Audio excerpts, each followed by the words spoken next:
አስቡት በእስልምና መጨፈር ክልክል ነው፣ ክላሲካል እንደዛ እየጨማመርክ ደግሞ መዝፈን ክልክል ነው ስትል ከርመህ እንደገና ራስህ ስትዘፍን የኔ ነቢ ምን ብትጎትተኝ ሰሞኑን የተፈጠረው ይህ ነው። እኔ ስጃል ሰጥም ነቢያንቱን ከመውደድ ኢማሙል ቡኻሪን ሁላችንም እናውቀዋለን። የማያውቀው አለ ብዬ አላስብም። ምክንያቱም ቡኻሪ ዘግቦታል፣ የሆነ ሐዲስ ተነግሮ ሙስሊም ዘግቦታል ይባላልና ስለሱ እስኪ ይህንን ታሪክ አድምጡት። ሐዲሱን በሚዘረዝርበት ሰዓት ኢማሙ ቡኻሪ ይህን ሐዲስ አላውቀውም ይሏቸዋል። ደናገጣሉ። እንዴ ይሄ አላማ የተባለ 600 ሺህ ሐዲስ በላይ ያሐፈዘ ሰውም ይደናገጣል። ዑለማዎቹም በመገረም ኢማሙ ቡኻሪን ይጠይቋቸዋል። እንዴ ከመቶ ሐዲስ አንዱንም ሐዲስ አታውቁም እንዴ ብሎ ይጠይቁታል። አንዳንዴ መስጂድ እንገባና ሰላት እየሰገድን በመሃል መብራት ይጠፋል። የኢማሙ ድምጽ ኋላ ላለው ጀማዓ ላይሰማ ስለሚችል መሃል ላይ ያሉ የተወሰኑ ሰዎች የኢማሙ ድምጽ ማሰማት ወይም ተብሊግ ማድረግ ይጀምራሉ። ኢማሙ አላሁ አክበር ሲል ከኋላ ያሉት አላሁ አክበር እያሉ ይቀጥላሉ ማለት ነው። አስቡት ኢማሙ ቡኻሪ በደረሶቻቸው ላይ ከ10 ሺህ በላይ ደረሶች ይገኙ ስለነበረ አንድን ሐዲስ ወይም አንድን አረፍተ ነገር ከተናገሩ በኋላ መሃል ላይ ያሉት ሰዎች እያስተጋቡ ሙሉ 10 ሺህም ደረሳ ከመስጂዱም ውጭ ከግቢውም ውጭ ያለው ደረሳ እንዲያዳምጥ ያደርጉ ነበር። በጣም የሚያጅብ ነው። ሱብሃንአላህ። ኢማሙ ቡኻሪም ለረጅም ዓመታት በክብርና በዝና በህዝብ መሃል ከታወቁ በኋላ አላህ ሱብሃነሁ ወተዓላ በበላይ ይፈትናቸው። አሰላሙ አለይኩም ወራህመቱላሂ ወበረካቱ። ያ ጀማ እንዴት ናችሁ? ዛሬም እንደተለመደው በአዲስ ቪዲዮ ተመልሼ መጥቻለሁ። እየተዝናናን ፈታ እያለን ኢንሻአላህ ትምህርትን የምንወስድባቸው ቪዲዮዎች ናቸው። ቪዲዮ እንደምትወዱት ከወዲሁ ተስፋ አድርጋለሁ። ኢንሻአላህ ላይክ እያደረጋችሁ ወደ ቪዲዮ እንግባ። በ30 ዓመት ትራስ አቅፈየተኛ ለምን አታገባም ስትባል ሱቢ ተነስታ የምትቀሰቅሰኝ ሚስት ነው የምፈልገው።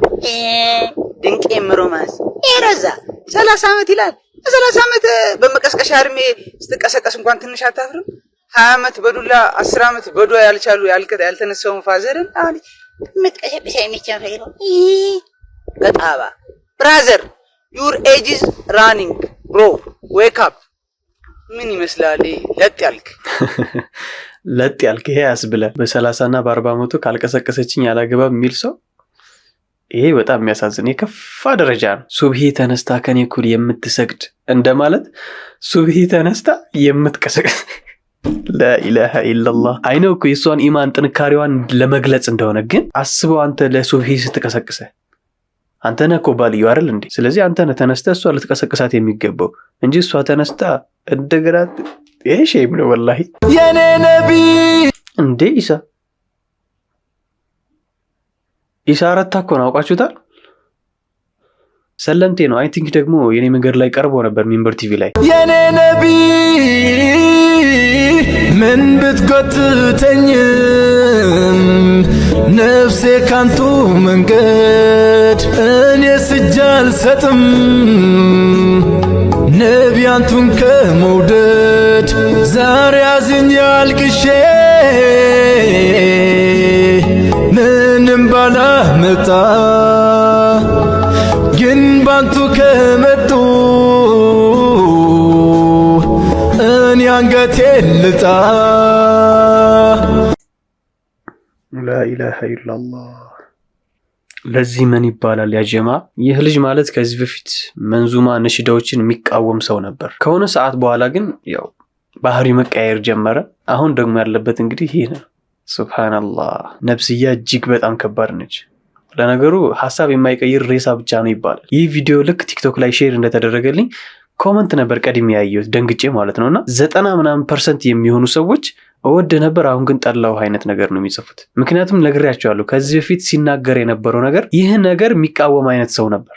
አሁን ላይ ግን ራሱ እዛው ውስጥ ተዘፍቆ ስታገኙት የሚሰማችሁ የሆነ ተደበላለቀ ስሜት ነው አይደል? ያንን ነው ኮመንት እዚህ ቪዲዮ ኮመንት ላይ ገብታችሁ ስትመለከቱ የምታዩት። አኺ ወላሂ ይሄ አንተን አይመጥንም። እንደ ወንድም የምትሰማኝ ከሆነ ይህ ነገር ላንተ አይመጥንም። ከዚህ ነገር እንደመራቅ ሰዎችን እንደማስጠንቀቅ ራስ ዘፍከህበት መገኘቱ ደግሞ እጅግ በጣም የሚያሳዝን ነገር ነው። ኮመንትህን ደግሞ ገባ ብለህ ተመልከተው። ብዙ እህት ወንድሞችህን አስቀይመሃል። በጣም ብዙ እህት ወንድሞችህን። ለነሱ ስትል ይህን ነገር ታው እያልኩ አይደለም። ለአላህ ስትል ይህንን ነገር መተው አለብህ። ምክንያቱም በፊት ያለህበት ነገር አሪፍ ስለሆነ ከቀን ወደ ቀን ግን ያለህበት አቋም እየተበላሸ እየተሸረሸረ እየሄደ ስላለ አሁን ያለህበት ደረጃ ደርሰሃል። አላህ ይመልስህ። ሌላ ምንም ማለት አልችልም። ሁላችንንም አላህ ይጠብቅ። ሶሻል ሚዲያ ማለት ወላሂ እጅግ በጣም ባለጌ ነገር ነው። አንድን ሰው ካለበት ቦታ ወይም ካለበት አቋም ሊቀይር ይችላል።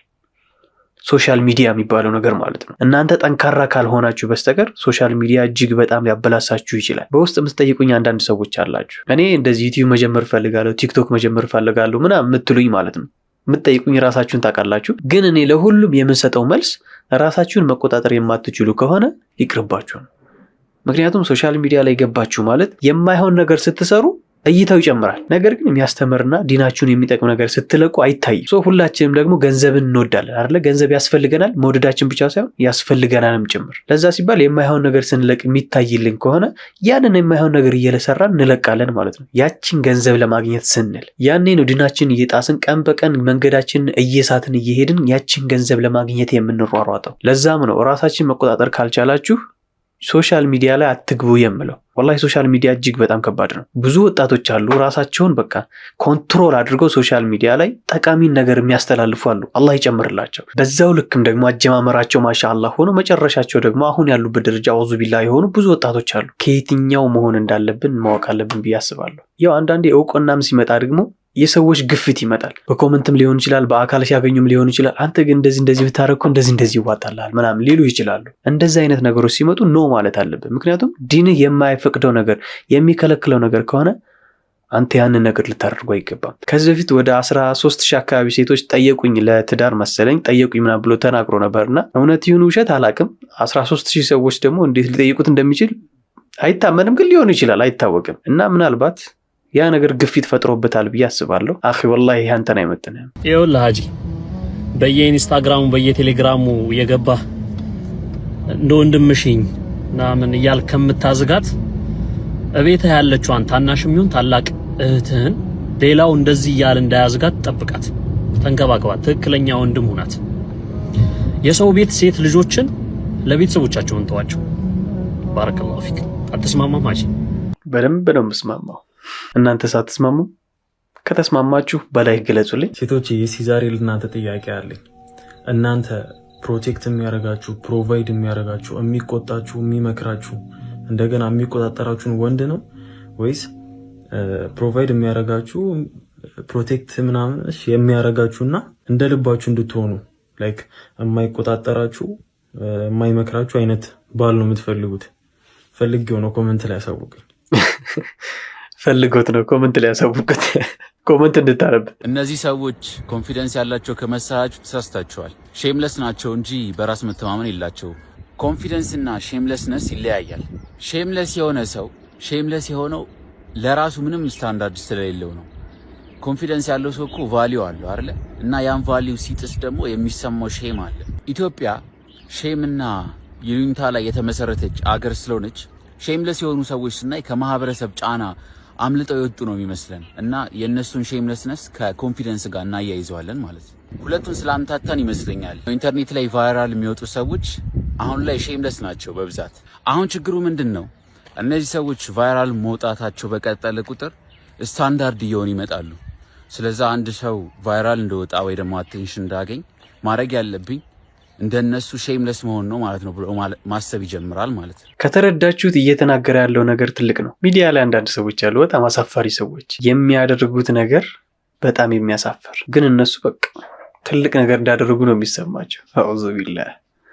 እንደነሱ ከመሆን እንቆጠብ። ራሳችሁን ኮንትሮል ማድረግ የማትችሉ ከሆነ ከሶሻል ሚዲያ ራቁ። በተለይ ሙስሊም ሴቶች፣ አንዳንድ ሙስሊም ሴቶች አሉ በጣም ያፈሉ። ወላሂ አላህ ይጠብቀን። ሚዲያ ላይ የሚጃጃሉ ሴቶች እህት ወንድሞች ሊኖራቸው ይችላል፣ አላሁ አዕለም። ግን ወንድሞች ባይኖሯቸውም አባት ይኖራቸዋል። ምከሯቸው። ወላሂ ልጆቻችሁን ቼክ አድርጉ፣ ሚዲያ ላይ ምን እየሰሩ ነው የሚለውን። ወንድሞችም እህቶቻችሁ ሚዲያ ላይ ምን እየሰሩ ነው የሚለውን ቼክ አድርጉ። ዛሬ ደግሞ የምናወራው ለኡማችን ትልቅ ውለታ ስለዋሉት ታላቁ ዓሊም ኢማም አልቡኻሪ ስለሆነ አንድ የትኩረታችን ስቶኝ ያላ አልኢማም አልቡኻሪ ወይም ሙሐመድ ኢብኑ እስማዒል አልቡኻሪ ከ1253 ዓመት በፊት ቡኻራ በተሰኘች የዛሬዋ ኡዝቤኪስታን ከተማ በ194 ሂጅሪያ ላይ ይወለዳል። አባታቸው ዓሊምና ለነብዩ ሰለላሁ ዐለይሂ ወሰለም ሐዲስ ልዩ ፍቅር የነበራቸው ሲሆን እናታቸው ደግሞ ኢማን ያላትና የተከበረች ሴት ነበረች። እንግዲህ የዛሬው ባለ ታሪክ ከጅምሩ ነው መከራ የሚበዛበት። የመጀመሪያው ነገር ገና እንደተወለደ አባቱ ይሞታል። ስለዚህ የቲም ሆኖ ያድጋል ማለት ነው። ከዚህም በተጨማሪ ገና ሕፃን እያለ አይኑ ይታወራል። እናትየው በጣም ትጨነቃለች። የአላህ ልጄን አይኑን መልስለት እያለች እያለቀሰች አላህን እየተማጸነች ረጅም ጊዜ ታሳልፋለች። ከብዙ ለቅሶና አላህ Subhanahu Wa Ta'ala መማጸን በኋላ አላህ Subhanahu Wa Ta'ala ነብዩላህ ኢብራሂምን በመናማ ያሳያትና አላህ Subhanahu Wa Ta'ala አብዝተሽ ማልቀስሽና ዱዓ ማድረግሽን ተመልክቶ የልጅሽን አይን መልሶልሻል ብሎ ያበስራታል። እዚህ ጋር ሳናነሳው ማለፍ የሌለብን ነገር የዚህች እናት ስም ለታሪክ እንኳን ባይቀመጥም ነገር ግን ሁሉም የታሪክ ምሁራኖች የሚስማሙበት ነገር ቢኖር ኢማሙ ቡኻሪ ለደረሰበት ደረጃ ታላቁን ሚና የተጫወተችው እናቱ ናት የሚለው ነገር ነው። ምክንያቱም ከልጅነት ጀምሮ አባት በሌለበት ኮትኩታ ያሳደገችና ዒልምን እንዲወድ ሐዲስን ለኢስላም አስተዋጽኦ እንዲያደርግ አእምሮን የቀረጸችውና በዚህ ደረጃ ያበቃችው እናቱ ስለሆነች ማለት ነው። አንዱ ገጣሚ እንደሚለው አልኡሙ መድረሰቱን ኢዛ አዕደተሃ አዕደተ ሸዕበን ጠይበ አልአዕራፊ ይላል። እናት ትምህርት ቤት ናት። እሷን ካበቃ መልካም ምግባርና ተግባር ያለውን ማህበረሰብ አብቅተሃል። ምን አሰብኩኝ መሰላችሁ? ቀጣይ በምሰራው ቪዲዮ ላይ ለኡማው ትልቅ ውለታ ከዋሉ ሴት ጀግኖች መካከል ስለ አንዷ ለማውራት አስቤ ነበረ። ስለማን ብሰራ ትመርጣላችሁ? ኮሜንት ሴክሽን ላይ አስቀምጡልኝ። ከዚህም በተጨማሪ ኢማሙ ቡኻሪ ገና በልጅነቱ ልዩ የሕፍዝ ተሰጥኦ ነበረው። ገና ስራዎቹን እንደጀመረ 70 ሺህ ሐዲስና ሙሉ ቁርአንን ይሐፍዛል። ከዚህ ጋር ተያይዞ ሁሌ የሚነሳ አንድ ታሪክ አለ። አልኢማሙ ዳኺሊ የሚባል ኢማሙ ቡኻሪ ባደገበት ከተማ ውስጥ የነበረ ታላቅ ዓሊም ነውና አንድ ቀን ደርሱ ላይ ተቀምጦ عن ابي الزبير عن ابراهيم النخعي እያለ ሐዲሱን ሰነዱን ይዘረዝራል ማለት ነው። ኢማሙ ቡኻሪ በበሩ ዘው ብሎ ይገባሉ። عن ابي الزبير عن ابراهيم النخعي شيخ ابو الزبير እኮ ከኢብራሂም النخعي ሐዲስ አልሰማም ብሎ ትችት ሐሳብ ያቀርባል። ኢማሙ ዳኺሊ ስለተናገሩት ዘገባ በጣም እርግጠኛ ስለነበሩ ለዚህ ልጅ አንተ አቡ ዙበይር ከኢብራሂም النخعي አልዘገበም ብለው ይጠይቁታል። አዎ አቡ ዙበይር ከኢብራሂም النخعي አልዘገበም፣ ካላመኑኝ ደግሞ ሄደው መጽሐፎትን ይፈትሹ ብሎ ይጠይቃቸዋል። አልኢማሙ ዳኺሊ ወደ ቤታቸው ይገቡና መጽሐፋቸውን በርበር አድርገው ሲፈትሹ እውነትም አቡ ዙበይር ከኢብራሂም النخعي አልዘገበም። አቡ ዙበይር ሳይሆን የዘገበው አዙበይር ኢብኑ ዑደይ የሚባል ሌላ ታቢዒ ነው የዘገበው ሐዲሱን ማለት ነው። አልዓላማ ዳኺሊ ወደ ተማሪዎቻቸው ይመለሱና صدق الغلام ይሄ ልጅ እውነት ተናገረ ብለው ይመሰክሩለታል። ሌላ ካነበብኩት የገረመኝ ታሪክ ቢኖር አልዓላማ ሙሐመድ ኢብኑ ሰላም አልበይከንዲ ደርሴን እያቀረሁ ባለሁበት ሰዓት ይህ የ11 ዓመት ህፃን አልኢማሙ ቡኻሪ ማለት ነው ደርሴ ላይ ገብቶ ቁጭ ባለ ሰዓት እደነግጣለሁ ብሎ ይናገሩ ነበር። ምክንያቱም የሆነ ስህተት ያወጣልኛል ብለው ስለተጨነቁ ነበር። ቀጥሎ ለምነግራችሁ ነገር ይሄ ደብተር ያስፈልገኛል። ኢማሙ ቡኻሪ ገና የ16 ዓመት ልጅ ሳሉ ከመካና መዲና በተጨማሪ በግዳድ፣ ኩፋ፣ በስራ፣ ሻም፣ ሰመርቀንድ፣ ነይሳቡር፣ ረይ እና ሌሎችም ብዙ ከተሞችን ከ1080 ዑለማዎች ዒልምን ለመቅራት ተጉዘው ነበር። ለረጅም ዓመታት እየተጓጓዙ ዒልምን ሲቀሩ ከቆዩ በኋላ ከ600 ሺህ ሐዲስ በላይ መሐፈዛቸውን ታሪክ ያወሳል። ከዚህ ሁሉ የሚገርመውን አንድ ነገር ልንገራችሁ። እነዚህ ጉዞዎች መካከል ወደ ኢራቅ በሄዱ ጊዜ የኢራቅ ህዝብ የነበራቸውን ልዩ የሕፍዝ ተሰጥኦና ዒልማቸውን ያቅ ስለነበረ ደማቅ አቀባበል አድርጎ ከተማው መግቢያ ላይ ተቀብሏቸው ነበር። በከተማው የነበሩ ዑለማዎች እውነት ይሄ ሰውዬ እንደሚባልለት ትልቅ ዓሊምና ሕፍዝ ችሎታው ብዙ የነብዩን ሰለላሁ ዐለይሂ ወሰለም ሐዲስ የሰበሰበ ሰው ነው፣ እስቲ ዕውቀቱ ሳለው ብለው እንፈትነው በሚል ይስማማሉ። 10 ዑለማዎችን ያዘጋጁና 10ሩም ዑለማዎች 10 ሐዲስ በአጠቃላይ በድምሩ 100 ሐዲስ ያፈዙ ዑለማዎችን ማለት ነው። ይህ ፓርት 1 ነው። ፓርት 2 ይቀጥል። ተመችቷችኋል?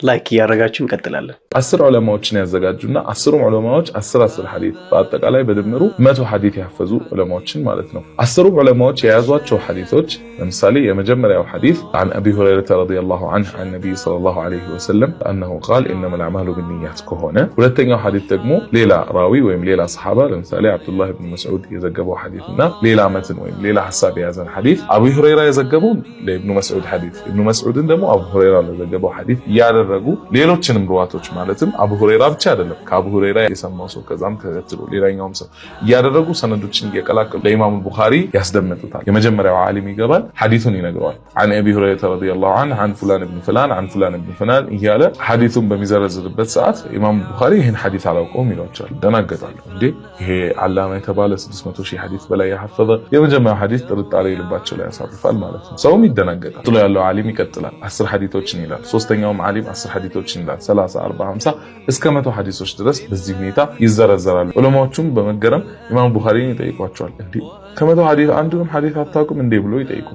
ኢማሙ ቡኻሪ አይ እነዚህን ሐዲሶች አላውቃቸውም፣ እኔማ የመጀመሪያ ሐዲስ እገሌ ገሌ ከገሌ ገሌ የሰማው ሐዲስ ማለት ነው ፉላን ከፉላን ፉላን ከፉላን ሰምቶ የዘገበውን ሐዲስ ነው እንጂ እኔ ይሄን ሐዲስ አላውቅም ብሎ ይሏቸዋል። የተሳሳተውን ሐዲስ አይደለም የሚያውቁት እነሱ ትክክለኛውን ሐዲስ ወይም ሰሒሁን ነው። የሚገርመው እሱ አይደለም ኢማሙ አልቡኻሪ አቡ ሁረይራ የዘገበው ሐዲስ ከሆነ የኢብኑ መስዑድ ሐዲስ ላይ የተገጠመው አስተካክለው ይነግሯቸዋል። የሐዲሱን ስህተቱንም ይነግሯቸዋል። ከዛ ቅደም ተከተሉን ጠብቆ ደግሞ መቶዎቹንም ሐዲስ በዚህ ሁኔታ ይዘረዝራሉ። አስተካክለው ዝርዝሩን ይነግሯቸዋል ማለት ነው። መቶዎቹንም ሐዲሶች አንዴ ከሰሙ በኋላ ህዝብ ፊት አንዴ እኩል ከህዝቡ እኩል ከሰሙ በኋላ ስህተቱን ሳይቀር በቃላቸው ይዘው ከዛ ትክክለኛውን ሐዲስ በቅደም ተከተል አውቀው መቶውንም ሐዲስ መዘርዘራቸው ነበር። በጣም ዑለማዎችን የገረመው ይህ ክስተት የኢማሙ ቡኻሪን የሂፍዝ አቅምና ችሎታን ካሳዩ ክስተቶች መካከል አንደኛው ነው ተብሎ ይታሰባል። አንዳንዴ መስጂድ እንገባና በቀንም ሆነ በማታ ሰላት እየሰገድን በመሃል መብራት ይጠፋል። ምናልባት መስጂዱ ትልቅ ከሆነ የኢማሙ ድምጽ ኋላ ላለው ጀማዓ ላይሰማ ስለሚችል መሃል ላይ ያሉ የተወሰኑ ሰዎች በገዛ ፍቃዳቸው የኢማሙ ድምጽ ማሰማት ወይም ተብሊግ ማድረግ ይጀምራሉ። ኢማሙ አላሁ አክበር ሲል ከኋላ ያሉት አላሁ አክበር እያሉ ይቀጥላሉ ማለት ነው። አስቡት ኢማሙ አልቡኻሪ በደረሶቻቸው ላይ ከ10,000 በላይ ደረሶች ይገኙ ስለነበረ አንድን ሐዲስ ወይም አንድን አረፍተ ነገር ከተናገሩ በኋላ መሃል ላይ ያሉት ሰዎች እያስተጋቡ ሙሉ 10,000 ደረሳ ከመስጂዱም ውጭ ከግቢውም ውጭ ያለው ደረሳ እንዲያዳምጥ ያደርጉ ነበር። ሱብሃንአላህ 10,000 ደረሳ ስታስተምሩ አስቡት። ያ አላህ በጣም የሚያጅብ ነው። ሱብሃንአላህ አላህ ያጎናጸፋቸውን ቀቡልና የዒልማቸውን ስፋት የሚያሳይ ነው። ኢማሙ ቡኻሪ እንደ ዒልማቸው ስፋት ሁሉ ዒባዳቸውና አኽላቃቸው በዚህ ደረጃ የጠነከረ ነበር። የነብዩ ሰለላሁ ዐለይሂ ወሰለም ሐዲስ ዘጋቢ እንደመሆናቸው መጠን ለስማቸውም በጣም ይጨነቁ ነበር። ከዚህ ሁሉ ልፋትና ረጅም ዓመታት ጉዞ በኋላ አልጃሚዑ ሰሒሕ አልሙስነድ አልሙኽተሰር ሚን ኡሙሪ ረሱሊላህ ወሱነኒሂ ወአያሚሂ የተሰኘውን የሐዲስ ኪታባቸውን ያዘጋጃሉ። ይሄ ኪታብ ሰሒሕ ሐዲሶችን ብቻ የሰበሰበ ከአላህ ሱብሓነሁ ወተዓላ ቃል ከሆነው ቁርአን በኋላ ጥራት ያለው እውነተኛ ኪታብ ነው ተብሎ በአህሉ ሱና ወል ጀማዓ መዝሀብ ይታመናል። ኢማሙ ቡኻሪ አንድን ሐዲስ እዛ ኪታብ ላይ ከማስፈራቸው በፊት ያስቀመጧቸው ከባባድ የሆኑ ቅድመ ሁኔታዎች ነበሩ። እነዛን ቅድመ ሁኔታዎች ሲያሟላ አንድ ሐዲስ ሰሒህ ነው ይባላል። የኢማሙ ቡኻሪ ሸርጥ ደግሞ በጣም ጠንካራ የሆኑ ቅድመ ሁኔታዎች ነበሩት። ኢስቲኻራ ለአላህ ሱብሓነሁ ወተዓላ 2 ረካዓዎችን ሰግደው ነበር። ሐዲስ ኪታባቸው ላይ የሚያሰፍሩት لكل شيء اذا ما تم نقصانه አንድ ነገር ከሞላ በኋላ መጉደሉ አይቀርም ይባላልና ኢማሙ ቡኻሪም ለረጅም ዓመታት በክብርና በዝና በህዝብ መሃል ከታወቁ በኋላ አላህ Subhanahu Wa Ta'ala በበላይ ይፈትናቸዋል። ኻሊድ ኢብኑ አህመድ አልዙህሊ የተባለ ቡኻራ የተሰኘችዋ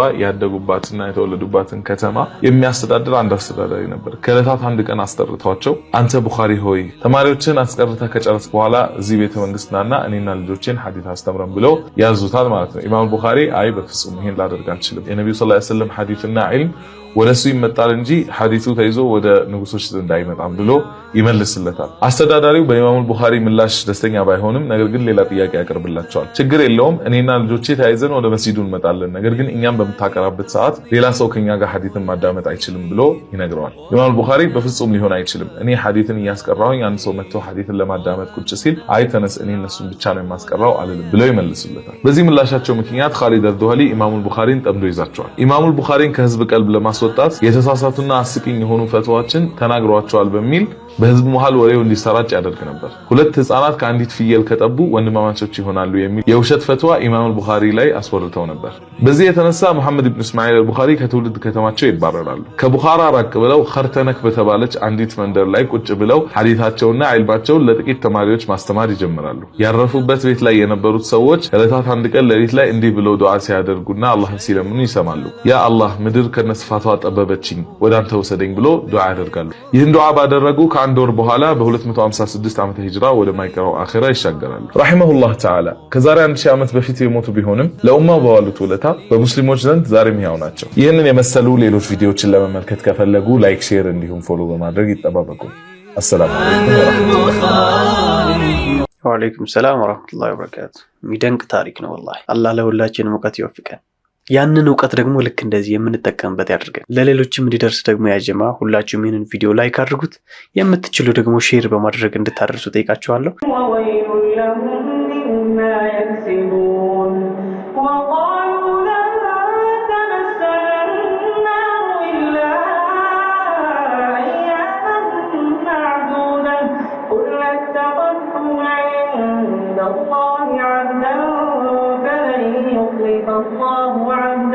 أم تقولون على الله ما لا تعلمون فلا من كسب سيئة وأحاطت به خطيئته فأولئك أصحاب النار هم فيها خالدون.